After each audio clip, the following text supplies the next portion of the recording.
서울 마포구의 늦가을 밤, 하늘은 어두컴컴했고 비는 쉼없이 내리고 있었다. 거리엔 번쩍이는 네온사인과 차량의 헤드라이트만이 흐릿하게 길을 밝혔을 뿐 모든 것이 적고 차가웠다. 윤하은, 26살 낮에는 간호학과 졸업을 준비하며 공부하고 밤에는 홍대 근처의 작은 카페에서 아르바이트를 하고 있는 그녀는 그날도 평소처럼 늦은 시각에 퇴근했다. 얇은 패딩에 우비를 걸친 채 골목길을 빠르게 걸어가던 그녀는 빗소리에 섞인 낯선 소리에 걸음을 멈췄다. 도와주세요. 숨이 가쁜 듯한 목소리. 골목 깊숙한 곳에서 들려오는 남자의 요침은 마치 공포와 절망이 뒤섞인 절규 같았다. 하은은 망설였다. 이 시간에, 이 비 오는 밤에, 그 어두운 골목에서 무언가 잘못된 일이 벌어지고 있는 건 아닐까? 하지만 그녀의 발걸음은 어느새 그 방향으로 향하고 있었다. 어릴 적 아버지에게 들은 말이 떠올랐다. 진짜 용기는 두려워도 움직이는 거야. 골목 안으로 뛰어든 하은은 그곳에서 한 남자가 벽에 기댄 채 무릎을 꿇고 있는 모습을 보았다. 그의 옷은 흠뻑 젖어 있었고 이마에는 피가 흘렀으며 양손은 떨리고 있었다. 그는 뭔가를 피하고 있는 듯했고 주위를 두리번거리며 숨을 헐떡이고 있었다. 하은은 조심스럽게 다가가 물었다. 괜찮으세요? 어디 다치셨어요? 남자는 대답 대신 그녀를 바라보며 고개를 끄덕였다. 입술이 파랗게 질린 그는 간신히 입을 열었다. 아무것도 기억이 안 나요. 하은의 심장은 크게 뛰기 시작했다. 이 남자는 분명 무언가로부터 도망치고 있었고 지금은 모든 것을 잃은 듯한 얼굴을 하고 있었다. 그녀는 주변을 살펴봤다. 아무도 없었다. 잠시의 망설임 끝에 하은은 그를 부축해 일으켰다. 남자의 몸은 예상보다 무거웠지만 그녀는 이를 악물고 가까운 하숙집으로 그를 데려갔다. 그녀가 머무는 작고 허름한 방 한 칸짜리 하숙집. 방에 들어서자마자 하은은 수건으로 남자의 얼굴과 손을 닦아주고 따뜻한 물을 끓였다. 남자는 침대 구석에 앉아 있었다. 여전히 혼란스러운 눈빛으로 하은을 바라보고 있었다. 성함이 어떻게 되세요? 모르겠어요. 아무것도 기억이 안 나요. 이름도, 왜 여기 있는지도. 하은은 조용히 고개를 끄덕였다. 그는 분명 뭔가 큰 충격을 받은 상태였다. 머리를 다쳤고 심리적으로도 큰 충격에 빠진 것 같았다. 그럼 당분간 진우 씨라고 부를게요. 불편하지 않으시다면요. 남자는 작게 웃으며 고개를 끄덕였다. 그 순간 비로소 하은은 그의 얼굴을 똑바로 볼 수 있었다. 젖은 머리카락 사이로 드러난 이목구비는 또렷했고 어딘가 익숙한 느낌이 들었다. 하지만 어디서 본 적 있는지는 전혀 기억나지 않았다. 진우는 따뜻한 물을 마시며 점점 안정을 되찾아갔다. 하지만 여전히 눈빛은 불안했고 어떤 기억도 떠올리려 하지 않았다.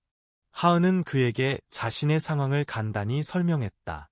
혼자 살고 있고 간호학과 졸업을 준비하며 아르바이트로 생계를 이어가고 있다고. 많은 걸 도와줄 수는 없지만 당분간은 머물 수 있다고 말했다. 진우는 감사하다는 말도 잊지 않았다. 목소리는 약했지만 진심이 담겨 있었다. 그날 밤 하은은 바닥에 얇은 이불을 깔고 잠자리에 들었다. 그녀는 피곤했지만 진우의 상태가 걱정돼 깊은 잠에 들지 못했다. 빗소리는 계속되었고 방 안은 조용했다. 한편 진우는 침대에 누워 천장을 바라보며 눈을 깜빡이고 있었다. 아무 기억도 나지 않는다는 것이 무섭고도 고통스러웠다. 이름도, 가족도, 직업도 모든 것이 텅 비어 있었다. 다만 가슴 한켠에 불편한 감정이 맴돌았다. 마치 무언가로부터 도망쳤다는 느낌. 그리고 그 무언가는 지금도 자신을 쫓고 있을지도 모른다는 두려움.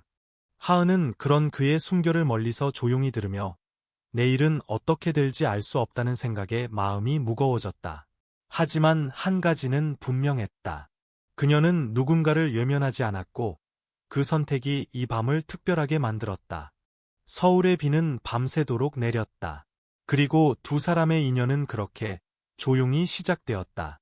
새벽이 밝아오자 서울의 거리는 여전히 축축하게 젖어 있었다. 비는 밤새 그치지 않았고 하숙집의 창문은 습기로 뿌옇게 변해 있었다.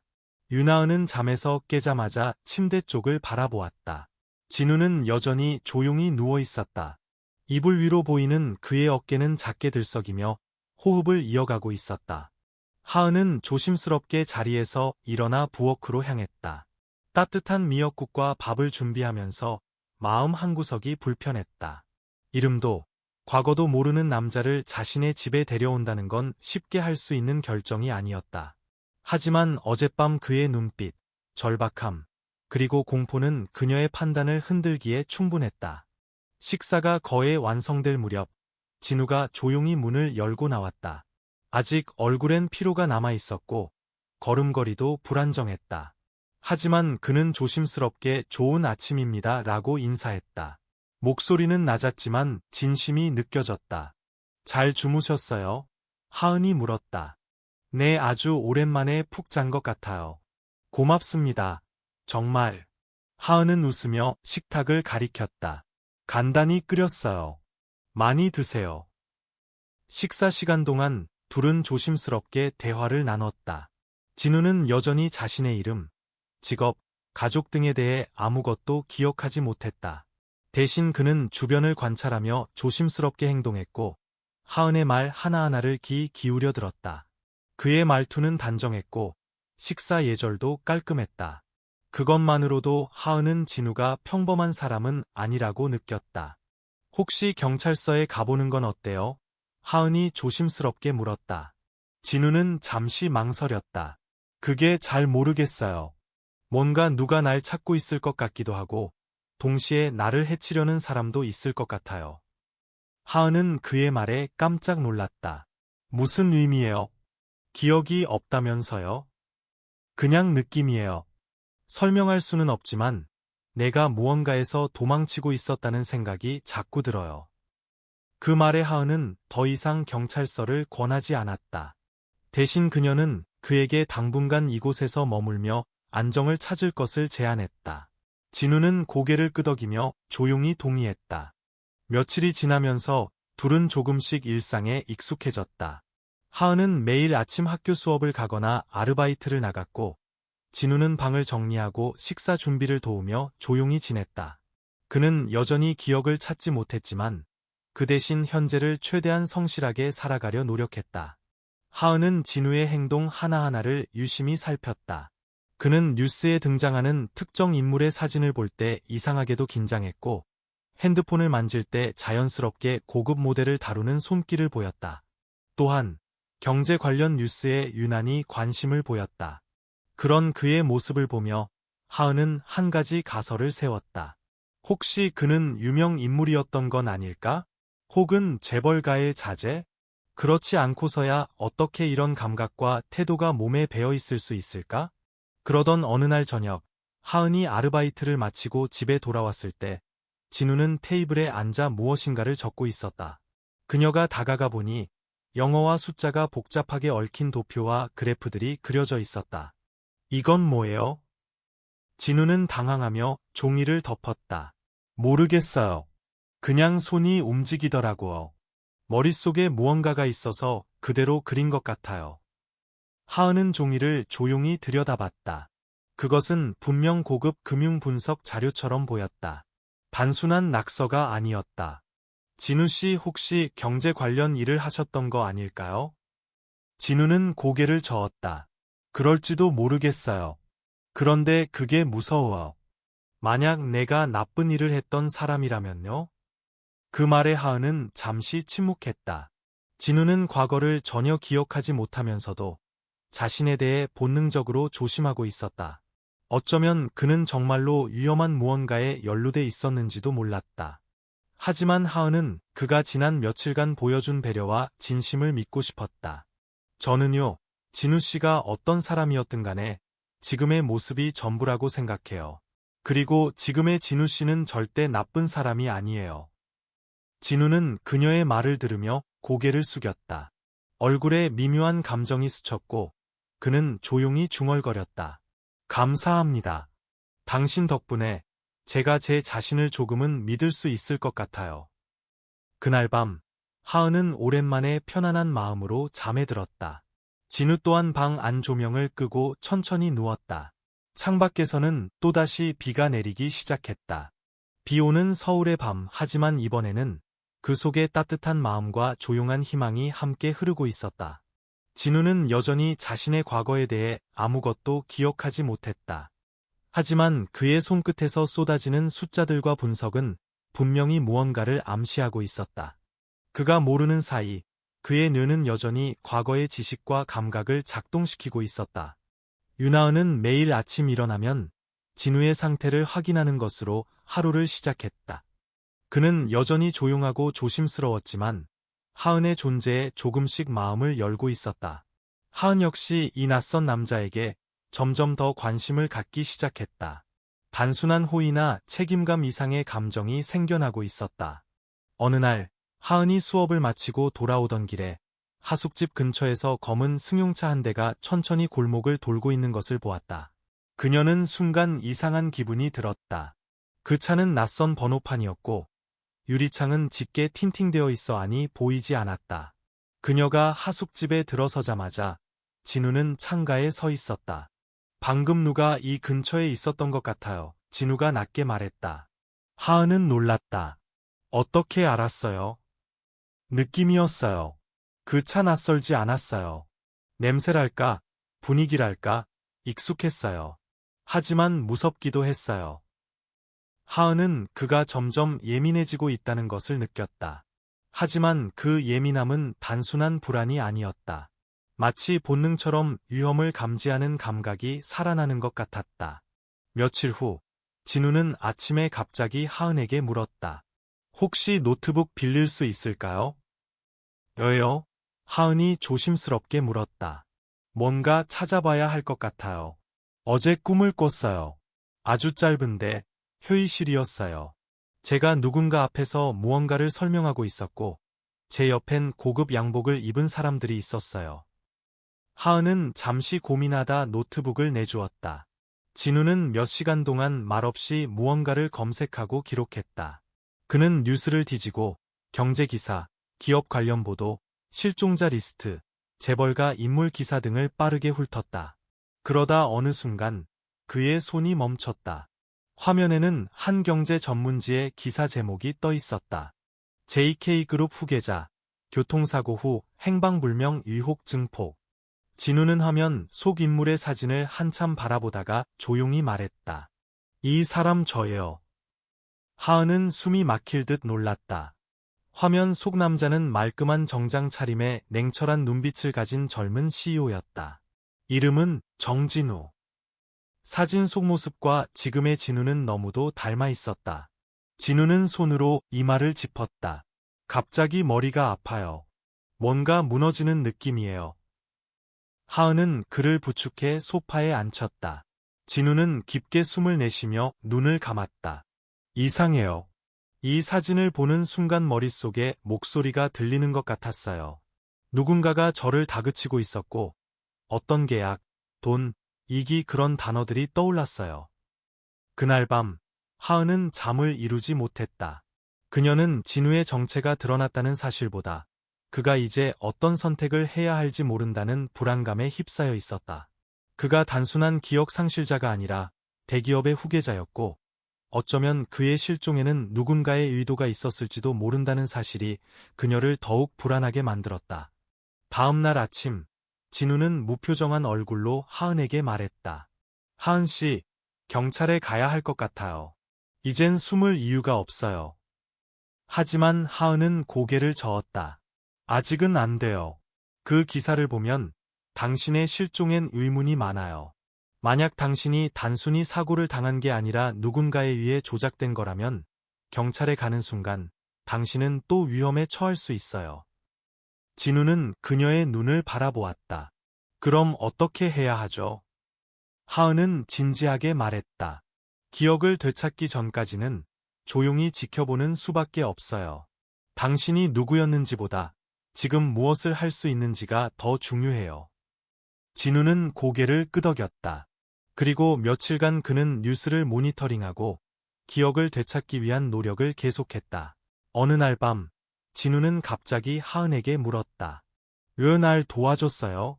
처음 만났을 때 저는 낯선 남자였잖아요. 하은은 조용히 웃으며 말했다. 모르겠어요. 그냥 당신 눈빛을 봤을 때 도와야 한다는 생각밖에 안 들었어요. 그리고 지금도 그 생각은 변함없어요. 진우는 한참을 말없이 그녀를 바라보았다.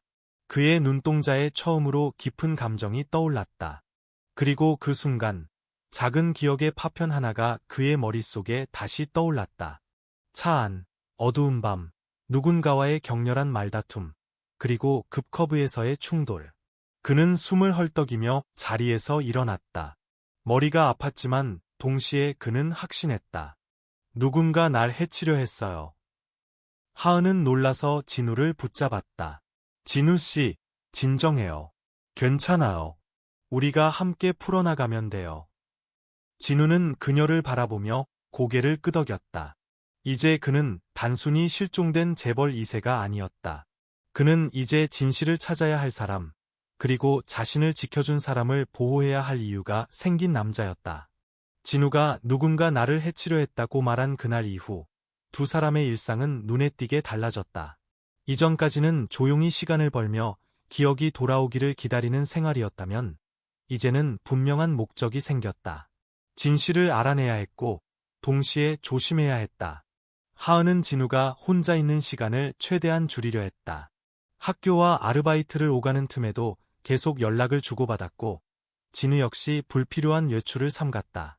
하지만 진우의 머릿속은 점점 더 분주해지고 있었다. 그는 자신의 이름을 다시 떠올렸다. 정진우, JK그룹의 차기 후계자, 공식 직함은 전략기획본부장. 사고 전까지 그는 그룹 내에서 가장 빠르게 성장하던 인물이었다. 기억은 아직 완전하지 않았지만 이름과 함께 단편적인 정보들이 잇따라 떠올랐다. 회의실의 긴 테이블, 차가운 조명, 날카로운 시선들, 그리고 자신을 향한 노골적인 적대감. 하은 씨, 진우가 어느 날 저녁 조심스럽게 말을 꺼냈다. 제가 돌아가야 할 것 같아요. 하은은 아무 말 없이 그의 얼굴을 바라보았다. 이 말이 언젠가는 나올 거라는 걸 알고 있었지만 막상 듣고 나니 마음이 복잡해졌다. JK그룹으로요? 네, 정확히는 제 자리로요. 하은은 잠시 고개를 숙였다. 위험해요. 아직 누가 적인지도 모르잖아요. 그래서 더 미룰 수 없어요. 제가 사라진 사이 누군가는 제 자리를 차지하려 했을 거예요. 그리고 그 사람은 제가 살아있다는 걸 알게 되면 더 과감해질 겁니다. 그의 목소리는 낮았지만 단호했다. 하은은 그제야 깨달았다. 지금의 진우는 더 이상 보호만 받아야 할 사람이 아니었다. 그는 이미 스스로 결정을 내릴 준비가 되어 있었다. 며칠 뒤, 진우는 오래된 연락처 하나를 떠올렸다. 대학 시절부터 함께했던 친구이자 현재 JK그룹 법무팀에 남아있는 사람. 이름은 김도윤이었다. 도윤은 처음에는 믿지 못하겠다는 반응을 보였지만 진우를 직접 만나고 나서야 모든 것을 이해했다. 정말 살아있었구나. 도윤아, 나한테 솔직히 말해줘. 내가 사고 나기 전에 회사 안에서 무슨 일이 있었지? 도윤은 한숨을 쉬었다.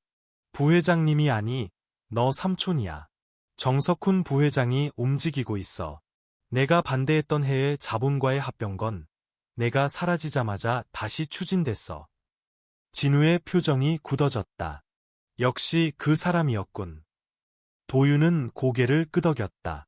공식적으로는 사고라고 처리됐지만 내부에서는 다들 알고 있어. 우연이 아니라는 거. 그날 밤, 하은은 진우의 결정을 받아들이기로 마음먹었다. 붙잡는다고 해결될 문제가 아니라는 걸 알았기 때문이다. 같이 가요. 하은이 말했다. 내가? 진우가 놀라 물었다. 응, 혼자 두지 않을 거예요. 적어도 당신이 다시 그 세계로 들어갈 때까지는. 진우는 말없이 그녀를 바라보다가 조용히 고개를 끄덕였다. 며칠 후, 진우는 공식적으로 모습을 드러내지 않은 채 JK그룹 본사 근처에 머물기 시작했다. 그는 직접 등장하지 않고 도윤을 통해 내부 상황을 파악했다. 그 사이 하은에게 이상한 일들이 벌어지기 시작했다.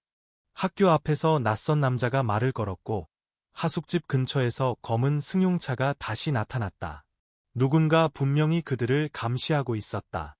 어느 날 밤 하은이 기가하던 중 골목에서 갑자기 누군가 팔을 붙잡았다. 순간 심장이 멎는 줄 알았지만 다행히 상대는 말을 걸기만 했다. 윤하은 씨죠? 누구세요? 걱정 마세요. 위협하러 온 건 아닙니다. 다만 진우 씨와 거리를 두시는 게 좋을 것 같아서요. 무슨 뜻이죠? 그분은 지금 매우 위험한 위치에 있습니다. 괜히 휘말리면 윤하은 씨만 다칩니다. 그 남자는 더 이상의 설명 없이 사라졌다. 하은은 집에 도착하자마자 진우에게 모든 걸 털어놓았다. 진우의 얼굴은 분노로 굳어졌다. 역시 시작됐군. 그럼 이제 어떻게 해요? 더 이상 숨어있지 않을 거예요. 며칠 뒤 JK그룹 내부에서 작은 파문이 일어났다. 정진우가 살아있다는 소문이 돌기 시작한 것이다. 공식 발표는 없었지만 임원들 사이에서는 이미 긴장감이 감돌았다. 그리고 마침내 정석훈 부회장이 움직였다. 그는 비공식적으로 진우에게 만남을 요청했다. 장소는 한강이 내려다 보이는 고급 레스토랑. 진우는 혼자 나갔고 하은은 멀리서 기다렸다. 오랜만이구나, 진우야. 삼촌도어. 정석훈은 미소를 지었지만 그 눈빛은 차가웠다. 그래도 이렇게 살아 돌아올 줄은 몰랐어. 삼촌은 알고 있었죠. 내가 사고가 아니라는 걸. 정석훈은 잠시 침묵하다가 잔을 내려놓았다. 세상은 말이야, 진우야. 약한 사람에게 친절하지 않아. 내가 사라졌을 뿐인데 회사는 더 잘 돌아갔어. 그게 삼촌의 진심입니까? 현실이지. 진우는 천천히 자리에서 일어났다. 그럼 이제부터는 제가 현실을 바로잡겠습니다. 그날 이후 정면 충돌은 피할 수 없게 되었다. 진우는 돌아왔고 하은은 그의 곁에 있었다. 그리고 그들을 둘러싼 세계는 점점 더 거칠어지고 있었다. 하지만 둘은 알고 있었다. 이 싸움은 단지 권력이나 돈을 위한 것이 아니라 진실과 선택을 위한 싸움이라는 것을. 비 오는 밤에 시작된 인연은 이제 거대한 폭풍의 한가운데로 들어가고 있었다. 정석훈과의 만남 이후 진우는 더 이상 숨어있지 않았다. 그는 도윤의 도움으로 JK그룹의 내부 자료들을 검토하기 시작했고 자신이 사라진 동안 어떤 계약이 체결되었는지 어떤 인사 변화가 있었는지 하나하나 파헤쳤다. 문서들을 들여다보며 진우는 자신이 반대하던 해의 자본과의 합병이 급속히 추진되고 있다는 사실을 알게 됐다. 그 가운데 하은은 그의 곁을 묵묵히 지켰다. 그녀는 진우가 다시 차가운 세계로 들어가려는 것이 걱정됐지만 막을 수 없다는 걸 알았다. 그는 이미 돌아갈 결심을 한 사람이었고 이제는 그가 넘어야 할 산이었다. 정말 괜찮겠어요? 하은이 어느 날 밤 조용히 물었다. 진우는 고개를 끄덕였다. 두려워. 하지만 이건 제가 끝내야 할 일이에요. 하은 씨가 아니었다면 전 아직도 어딘가에 쓰러져 있었을 거예요. 그녀는 그 말을 듣고 마음이 아팠다. 자신은 단지 한 사람을 도왔을 뿐인데 이제 그 사람이 거대한 싸움에 뛰어들고 있었다. 며칠 후 JK그룹의 임원회의가 열렸다. 정석훈은 진우의 복귀를 공식적으로 인정하지 않았지만 일부 임원들은 이미 그의 존재를 알고 있었다. 도윤은 회의 내용을 녹음해 진우에게 전달했다. 정 부회장은 진우 씨가 다시 나타난 걸 좋게 보지 않아요. 그를 제거하려는 움직임이 더 노골적이 될 거예요. 도윤이 말했다. 진우는 조용히 책상 위에 서류를 덮었다. 그렇다면 더 서두를 필요가 있겠군요. 그날 밤 하은은 진우가 혼자 서류를 정리하는 모습을 바라보다가 조심스럽게 다가갔다. 진우 씨, 한 가지 물어봐도 돼요? 그는 고개를 끄덕였다. 기억이 돌아오기 전보다 지금이 더 행복한가요? 그는 한참을 고민하다가 대답했다. 행복이 뭔지 잘 모르겠어요. 하지만 적어도 지금은 옆에 누가 있는지 알아요. 하은은 그의 말에 눈시울이 붉어졌다. 그녀 역시 알고 있었다. 이 감정이 단순한 연민이나 의무가 아니라는 걸. 진우가 다시 기억을 되찾고 자신의 세계로 돌아갈수록 그와의 거리는 멀어질 수밖에 없다는 걸. 며칠 후, 진우는 결정을 내렸다. 그는 JK그룹의 공식 복귀를 선언하기로 했다. 언론과 대중 앞에 처음으로 모습을 드러내는 자리였다. 기자회견이 열릴 장소는 그룹 본산의 대강당이었다. 도윤과 하은은 그를 지원하기 위해 동행했다. 기자회견 당일, 수많은 플래시가 번쩍였다. 진우는 단상에 서서 마이크를 잡았다. 여러분, 오랜만입니다. 정진우입니다. 저는 지난 몇 개월간 기억을 잃고 낯선 삶을 살았습니다. 그러나 이제 기억을 되찾았고 제가 있어야 할 자리에 돌아왔습니다. 기자들이 술렁였고 카메라 셔터 소리가 연달아 울렸다. 제가 사라진 사이 JK그룹은 여러 중대한 결정을 내려왔습니다. 저는 그 결정들이 과연 누구를 위한 것이었는지 묻고 싶습니다. 주주를 위한 것인지 아니면 몇몇의 욕망을 위한 것인지. 기자들은 긴장된 눈빛으로 그를 바라보았다. 진우는 계속해서 말했다. 저는 앞으로 JK그룹이 본래의 가치로 돌아갈 수 있도록 최선을 다할 것입니다. 저를 지켜봐 주십시오. 기자회견이 끝난 후 진우는 대기실로 돌아와 숨을 고르며 하은을 바라보았다. 잘했어요. 그녀가 조용히 말했다. 진우는 미소 지었지만 눈빛은 단단했다. 하지만 그날 밤 하은의 하숙집에 다시 불청객이 찾아왔다. 이번에는 경고가 아니라 직접적인 위협이었다. 누군가 현관문에 협박 쪽지를 남기고 갔다. 그를 떠나라. 마지막 경고다. 하은은 손이 떨리는 가운데 쪽지를 진우에게 보여주었다. 그는 그것을 읽고 표정을 굳혔다. 이제는 하은 씨까지 노리는군요. 더는 안 돼요. 무슨 뜻이에요? 하은 씨는 이 일에서 빠져줘야 해요. 그녀는 놀란 얼굴로 그를 바라봤다. 그게 당신이 원하는 거예요? 진우는 대답하지 못했다. 그는 그녀를 위험에 빠뜨리고 싶지 않았지만 그녀 없이 이 싸움을 계속하는 것이 과연 가능할지 자신도 알 수 없었다. 결국 하은은 며칠간 다른 곳에 몸을 숨기기로 했다. 진우는 그녀를 도윤의 누나 집에 맡기며 말했다. 다 끝나면 꼭 다시 데리러 갈게요. 하은은 눈물을 참고 고개를 끄덕였다. 기다릴게요. 무슨 일이 있어도 꼭 돌아와요. 진우는 고개를 숙이며 그녀의 손을 꼭 잡았다. 고마워요. 그리고 미안해요. 하은이 떠난 후 진우는 싸움에 더 집중했다. 그는 도윤과 함께 정석훈의 비리를 조사하며 증거를 모았다. 동시에 회사 내부에서 자신을 지지할 수 있는 임원들과 접촉을 시작했다. 폭풍은 더욱 거세졌고 진우는 그 한가운데 서 있었다. 하지만 그의 마음속에는 한 가지 확신이 있었다. 이 싸움이 끝나고 모든 것이 제자리로 돌아오면 그녀에게 돌아갈 수 있을 거라는 믿음. 하은이 떠난 후 진우는 전보다 더 날카로운 눈빛으로 움직였다. 그의 일상은 문서 검토와 내부자 미팅, 그리고 도윤과의 전략회의로 가득 찼다. JK그룹 본사에 복귀한 그는 자신이 부재했던 시간 동안 어떤 일이 벌어졌는지 더 깊이 파고들었다. 여기요. 지난 6개월 동안 정 부회장이 승인한 투자한 목록입니다. 도윤이 두꺼운 서류철을 진우에게 건넸다. 진우는 그중 하나를 펼쳐보며 눈썹을 찌푸렸다. 해외 자본 유치 명목으로 무려 1천억 원이 빠져나갔네요. 수익성 없는 프로젝트에 이 정도 규모라니 누가 봐도 이상해요. 도윤은 고개를 끄덕이며 말했다. 게다가 투자처 일부는 페이퍼 컴퍼니로 보입니다.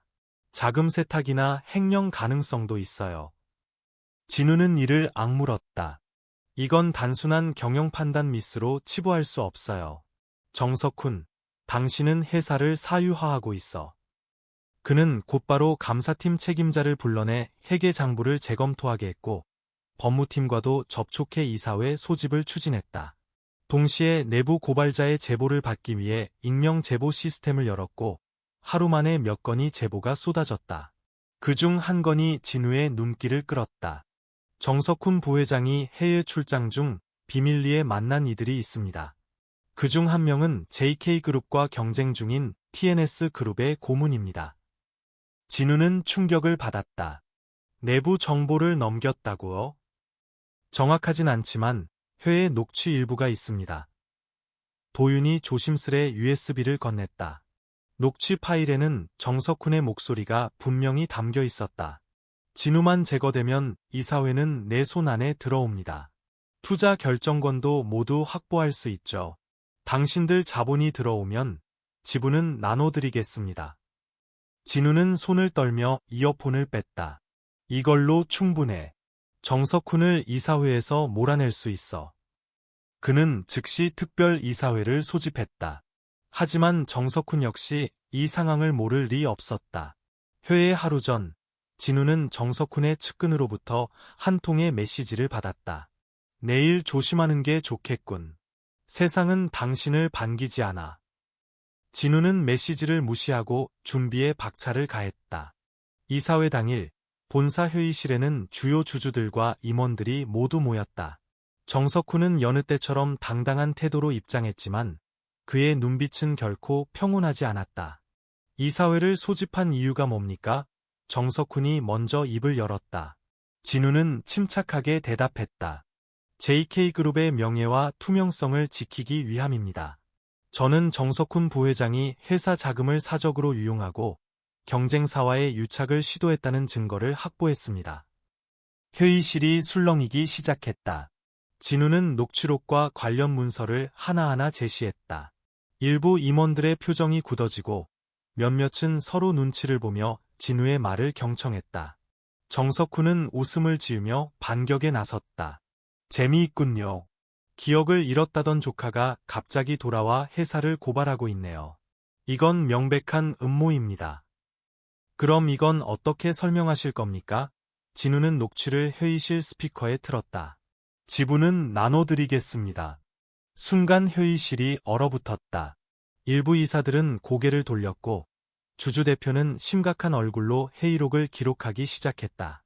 정석훈은 당황한 기색을 감추지 못한 채 소리쳤다. 날 함정에 빠뜨리려는 거야. 이건 조작된 증거야. 하지만 분위기는 이미 기울어 있었다. 회의 종료 직전 주주 대표는 공식적으로 내부 감사 요청을 선언했고 정석훈은 부회장 직무에서 일시 정지 처분을 받았다. 회의가 끝난 후 진우는 도윤과 함께 옥상으로 올라갔다. 차가운 바람이 불고 있었지만 그의 가슴은 한층 가벼웠다. 이제 첫 관문은 넘었네요. 도윤이 말했다. 진우는 고개를 끄덕이며 하늘을 바라보았다. 하지만 아직 끝난 건 아니에요. 그는 쉽게 물러나지 않을 겁니다. 그의 말은 곧 현실이 되었다. 다음 날, 진우는 누군가 자신의 차를 고의로 파손시켰다는 보고를 받았다. 동시에 하은이 머물던 도윤 누나의 집 근처에서도 수상한 남자들이 서성거렸다는 소식이 들려왔다. 하은 씨에게 위험이 닥칠 수도 있어요. 도윤이 긴장한 목소리로 말했다. 진우는 단호히 대답했다. 더 이상 그들을 가만히 둘 수 없어요. 정석훈은 법정에서 싸우게 될 겁니다. 그날 밤, 진우는 하은에게 직접 전화를 걸었다. 그녀의 목소리는 여전히 따뜻했지만 피곤했다. 괜찮아요. 도윤 씨 누나가 잘 챙겨주고 있어요. 곧 데리러 갈게요. 모든 게 정리되면 그땐 다시 평범하게 살 수 있을 거예요. 하은은 잠시 침묵하다 말했다. 진우 씨, 그 말 꼭 지켜줘요. 기다릴게요. 그녀의 목소리는 진우의 가슴 깊은 곳을 건드렸다. 그는 휴대폰을 내려놓으며 마음속으로 다짐했다. 이 싸움이 끝나면 하은에게 돌아간다. 그리고 다시는 그녀를 위험에 빠뜨리지 않겠다. 며칠간의 짧은 평온은 오래가지 않았다. 진우는 회사에서 정석훈 관련 모든 자료를 확보하고 법무팀과 함께 검찰 고발 절차에 들어갔다. 하지만 예상보다 상황은 훨씬 복잡했다. 정석훈의 손은 생각보다 깊게 JK그룹 내부를 장악하고 있었고 외부의 영향력도 만만치 않았다. 진우 씨, 검찰 쪽에서 문서 누락건으로 조사가 지연될 수 있다고 합니다. 도윤이 조심스레 말했다. 진우는 차가운 눈빛으로 고개를 들었다. 문서를 누락한 게 아니라 누군가 내부에서 고의로 빼돌린 거야. 그의 말은 사실이었다. 감사팀에서 관리하던 일부 핵심 계약 문서와 내부 회의록이 사라졌다.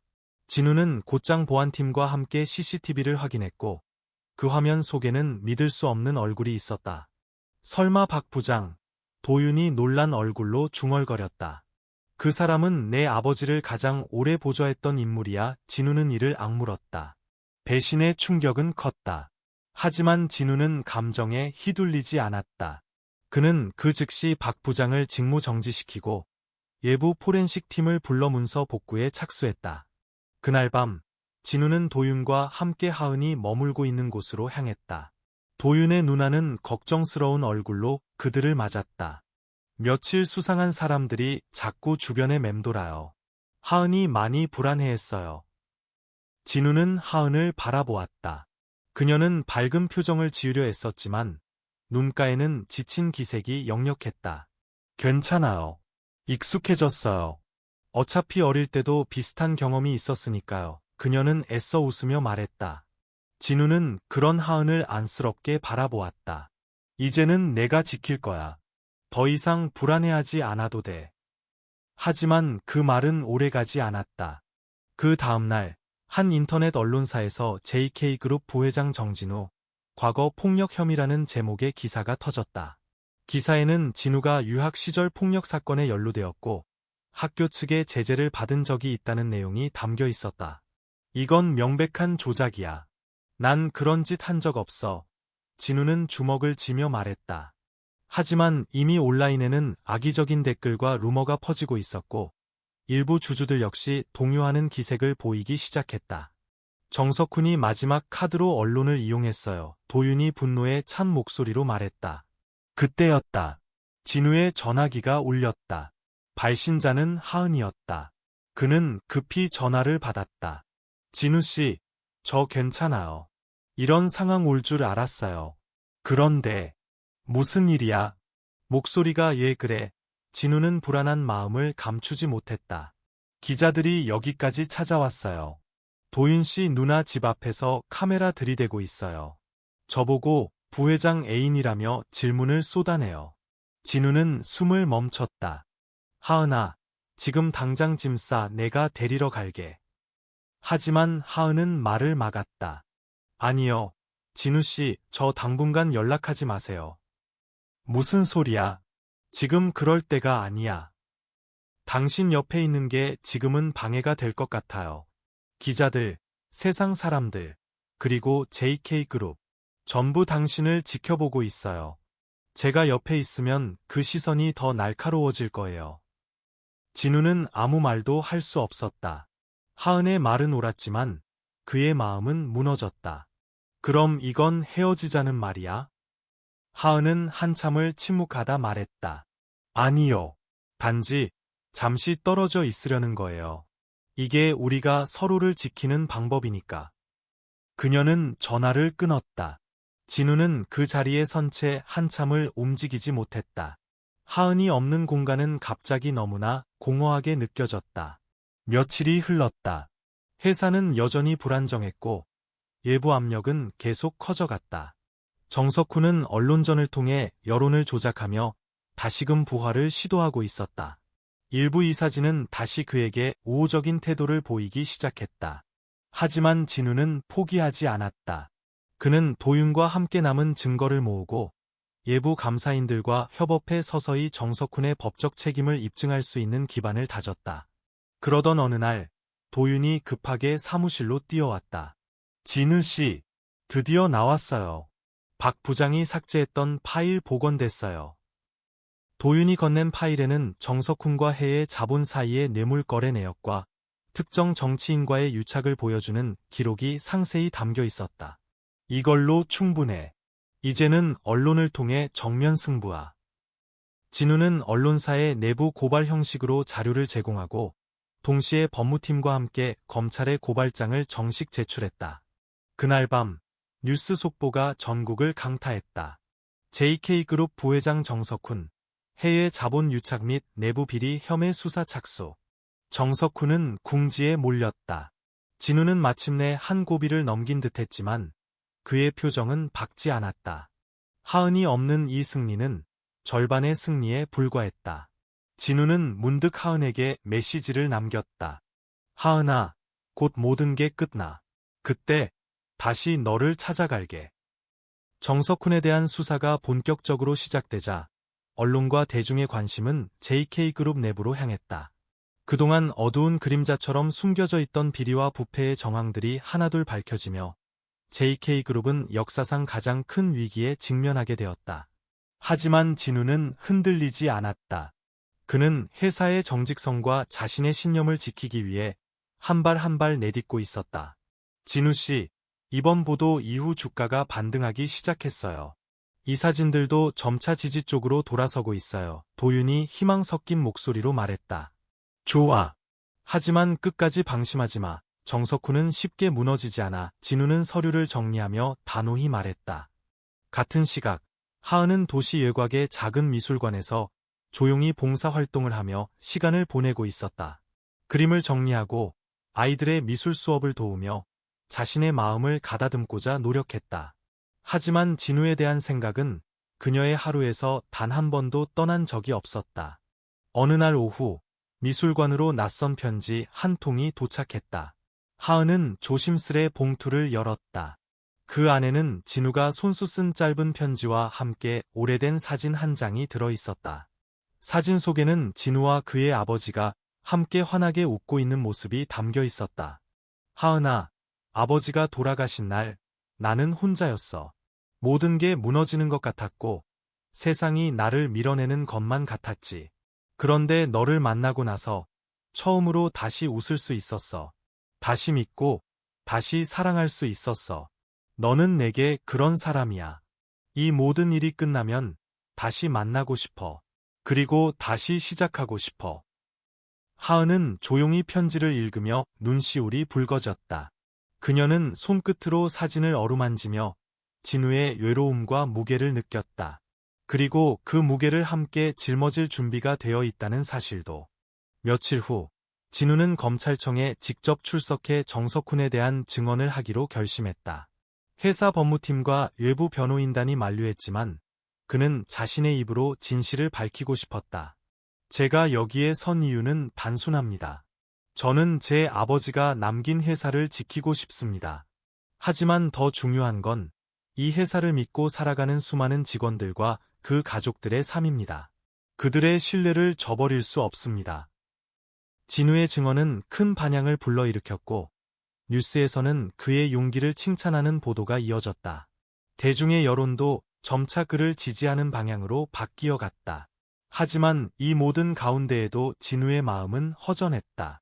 하은과의 연락이 끊긴 지 몇 주가 지났다. 그는 하루에도 몇 번씩 그녀에게 전화를 걸려다 그만두고 메시지를 쓰려다 지웠다.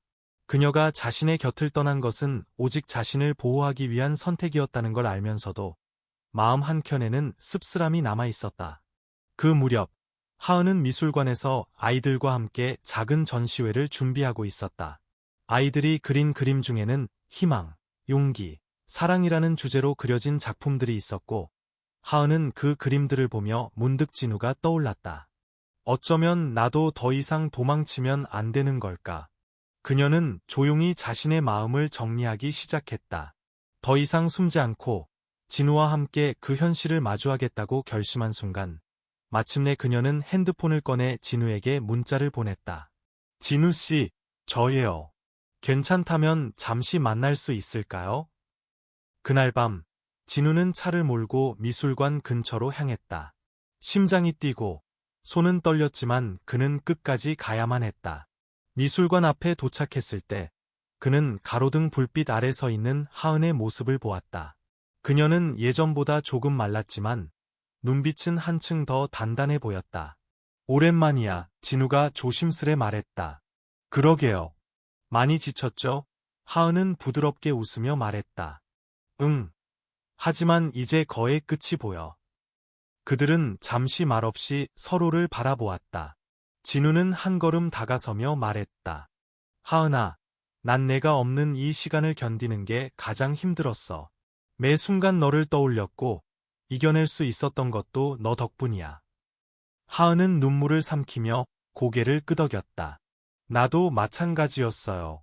진우 씨가 내 곁에 없던 시간, 내 마음의 반이 텅 비어 있었어요. 그 순간, 두 사람은 서로의 손을 잡았다. 오랜 기다림과 아픔, 그 모든 것을 이겨내고 다시 마주한 순간이었다. 진우는 깊은 숨을 내쉬며 말했다. 이제부터는 함께하자. 어떤 일이 있어도. 하은은 고개를 끄덕이며 대답했다. 응, 함께할게요. 끝까지. 그리고 그들은 그 자리에 서서 짧지만 깊은 포옹을 나누었다. 오랜 시간 서로를 향해 달려왔고, 이제는 같은 방향을 바라보며 걸어갈 준비가 되어 있었다. 하은과의 재회 이후 진우는 이전보다 한층 단단해진 얼굴로 회사에 복귀했다. 사무실에 들어서자 직원들의 시선이 자연스럽게 그에게 향했다. 예전에는 경계와 불신이 섞인 눈빛이었지만, 이제는 신뢰와 존경이 담겨 있었다. 대표님, 회의 준비가 끝났습니다. 도윤이 조용히 말했다. 좋아, 시작하자. 회의실 안은 긴장감으로 가득했다. 정석훈 측은 자신들의 혐의를 전면 부인하며 오히려 진우가 경영권을 빼앗기 위해 조작한 것이라고 주장하고 있었다. 하지만 진우는 이미 충분한 증거를 확보해 놓고 있었다. 그는 확신의 찬 목소리로 발표를 시작했다. 우리는 더 이상 침묵하지 않습니다. 이 자리에 모인 여러분과 함께 JK그룹의 이름을 지키기 위한 싸움을 이어갈 것입니다. 지금부터 공개할 자료는 정석훈 이사가 지난 5년간 은밀히 진행해온 비자금 조성, 내부 정보 유출, 그리고 외부 세력과의 유착에 대한 구체적인 증거입니다. 진우는 대형 화면에 여러 문서와 녹취 파일을 띄웠다. 회의실 안은 숨을 죽인 듯 조용했다. 도윤이 부연 설명을 덧붙였고, 회계 팀장은 감사 결과를 상세히 보고했다. 서서히 사람들의 얼굴에는 놀람과 분노가 섞인 표정이 떠올랐다. 그날 이후 언론은 진우의 용기와 투명한 대응을 대서특필했다. 대중은 그의 진심을 알아보기 시작했고, 기업 이미지 역시 빠르게 회복되고 있었다. 하지만 정석훈은 가만히 있지 않았다. 그는 검찰 조사에 불응하며 잠적했고, 그와 함께 움직이던 외부 투자자 몇 명도 행방이 묘연해졌다. 경찰은 수배령을 내렸고, 진우 역시 신변의 위협을 우려해 보안팀을 강화했다. 진우 씨, 혹시 혼자 다니지 마세요. 위험해요. 하은이 걱정스레 말했다. 알겠어. 하지만 더 이상 도망치고 싶진 않아. 그녀는 그런 진우를 바라보며 한 걸음 더 가까이 다가갔다. 함께 할게요. 어떤 위험이 닥쳐와도. 그 말은 진우에게 힘이 되었고, 그는 하루하루 더 강한 마음으로 싸움을 이어갔다. 며칠 후, 경찰로부터 연락이 왔다. 정석훈의 은신처가 부산 근교의 옛단 별장에서 발견됐다는 소식이었다. 하지만 이미 그는 그곳을 떠난 상태였다. 대신 방 안에는 중요한 단서들이 남겨져 있었다. 외국계 펀드와 주고받은 이메일, 거액의 송금 내역, 그리고 내부 고발자를 추적한 흔적까지. 그는 지금 외국으로 도피하려는 준비를 하고 있습니다. 담당 수사관이 말했다. 진우는 잠시 고민하더니 조용히 말했다. 제가 직접 나서겠습니다. 지금이 마지막 기회입니다. 하은은 그의 결심을 막고 싶었지만 그의 눈빛에서 흔들림 없는 신념을 보았다. 결국 그녀는 그저 그의 손을 잡아주며 말했다. 꼭 돌아와요. 우리 아직 끝나지 않았어요. 진우는 곧장 부산으로 향했다. 도윤과 경호팀, 그리고 경찰 관계자들이 함께 움직였다. 정석훈이 외국으로 빠져나가기 위해 이용하려던 경로는 작은 항구를 통해 비밀리에 운영되던 선박이었다. 그날 밤, 항구는 비밀스러운 기운으로 가득했다. 진우는 방탄조끼를 착용한 채 차량에서 내렸다. 주변은 조용했고 파도 소리만이 어둠을 가르고 있었다. 그때 멀리서 정석훈이 모습을 드러냈다. 그는 서늘한 표정으로 진우를 바라보며 말했다. 내가 날 이렇게까지 몰 줄은 몰랐어. 어차피 이 회사, 권력 싸움에 불과했잖아. 아니야. 이건 사람들의 삶에 대한 책임이야. 그리고 너는 그 책임을 외면했어. 정석훈이 한 걸음 다가섰다. 그의 손에 작은 권총이 들려 있었다. 주변 경찰들이 긴장하며 몸을 낮췄다. 진우는 움직이지 않고 그대로 서 있었다. 넌 절대 날 이기지 못해. 그런 순진한 생각으로 세상을 바꿀 수 있을 것 같아. 나는 적어도 두려움 없이 살아갈 수 있어. 넌 지금 내 과거에 쫓기고 있을 뿐이야. 그 순간 경찰의 신호와 함께 작전이 시작되었고 정석훈은 제압당했다. 총은 바닥에 떨어졌고 그는 수갑이 채워진 채 무릎을 꿇었다. 진우는 조용히 그를 내려다보며 마지막으로 말했다. 이제 끝이야. 서울로 돌아오는 길, 진우는 밤하늘을 바라보며 긴 한숨을 내쉬었다. 싸움은 끝났고 이제 남은 건 회복과 새로운 시작이었다. 회사에서는 진우의 복귀를 공식 선언하며 새로운 윤리경영 시스템과 투명한 운영 구조를 발표했다. 이 사진 역시 대대적인 개편이 이루어졌고 직원들은 그 어느 때보다 단합된 모습이었다. 며칠 후 하은은 작은 미술관 앞에서 진우를 기다리고 있었다. 그녀는 손에 작은 그림 액자를 들고 있었다. 그림 속에는 따스한 햇살 아래 두 인물이 나란히 서 있는 모습이 그려져 있었다. 이건 당신과 나예요. 우리가 함께 만든 미래. 진우는 그림을 조심스레 받아들고 말했다. 정말 고마워. 이제야 진짜 시작할 수 있을 것 같아. 하은은 웃으며 말했다. 그럼 이제 우리 이야기의 마지막 장을 함께 써내려가요. 그리고 두 사람은 서로를 바라보며 미소 지었다. 모든 상처와 시련을 이겨낸 그들의 마음은 이제 하나의 방향으로 향하고 있었다. 앞으로의 길이 어떻든 그들은 함께였고 그것이 가장 큰 힘이었다. 몇 달이 지났다. 정석훈의 재판은 사회적으로 큰 파장을 일으켰고 그의 범죄 행각은 하나하나 법정에서 드러났다. 국민의 관심은 JK그룹이 어떻게 이 위기를 극복하고 새로운 비전을 제시할 것인가에 쏠려 있었다. 그 중심에는 이제 더 이상 흔들리지 않는 강한 리더, 민진우가 서 있었다. 하은은 한적한 거리에 위치한 작은 미술관에서 개인 전시회를 준비하고 있었다. 그녀의 작품은 이번에 치유와 회복이라는 주제로 구성되었고 많은 이들의 관심을 끌고 있었다. 그녀가 경험한 상처, 만남, 그리고 용서의 순간들이 색과 선으로 표현되어 있었고 그림을 보는 이들마다 마음 깊은 곳에서 무언가 울림을 느꼈다. 전시회 오픈 당일, 진우는 조용히 나타났다. 정장을 입은 그는 미소 지으며 그녀에게 다가갔다. 정말 멋진 전시야. 하은 씨의 그림을 보고 있으면 마음이 편안해져. 당신이 있어줬기 때문에 그릴 수 있었어요. 내가 회복할 수 있었던 이유는 나 혼자였던 적이 없었기 때문이죠. 두 사람은 나란히 앉아 관람객들이 그림을 감상하는 모습을 지켜보았다. 진우는 그녀의 손을 살며시 잡고 속삭였다. 우리, 이제 진짜로 함께 걸어가 볼까요? 하은은 그를 바라보며 고개를 끄덕였다. 그래요. 두려움보다 사랑이 더 크니까. 한편, JK그룹은 사회환원 사업의 일환으로 희망나눔재단을 설립했다. 진우는 이 재단의 설립을 통해 어려운 이웃을 위한 장학사업, 복지 프로그램, 소외계층의 자립을 돕는 다양한 프로젝트를 시작했다. 하은은 예술치유 프로그램을 담당하며 직접 아이들과 만나고 지역사회에서 예술의 힘으로 상처를 보듬는 활동을 이끌었다. 재단의 첫 공식 행사날, 무대 위에 선 진우는 차분하고 진심 어린 목소리로 말했다. 저는 과거에 실수를 했고, 상처를 받았고, 또 누군가를 미워하기도 했습니다. 하지만 지금 여기서 확신할 수 있는 것은 그 모든 과정을 통해 제가 배운 것은 단 하나, 사람은 사람으로 치유된다는 진리입니다. 우리 재단은 바로 그 믿음 위에 세워졌습니다. 그의 말은 많은 이들의 가슴을 울렸다. 특히 그가 보여준 용기 있는 고백과 책임 있는 태도는 더 많은 이들이 변화의 가능성을 믿게 만들었다. 하은도 무대에 올라 진우 옆에 섰다. 저 역시 한때는 자신을 잃고 세상이 무서웠습니다. 하지만 한 사람의 진심 어린 손길이 저를 다시 일으켜 세웠습니다. 우리 모두는 누군가의 빛이 될 수 있습니다. 작은 선에 따뜻한 시선, 그리고 함께 걷겠다는 약속만으로도요. 박수갈채가 쏟아졌고 사람들의 눈에는 눈물이 고였다.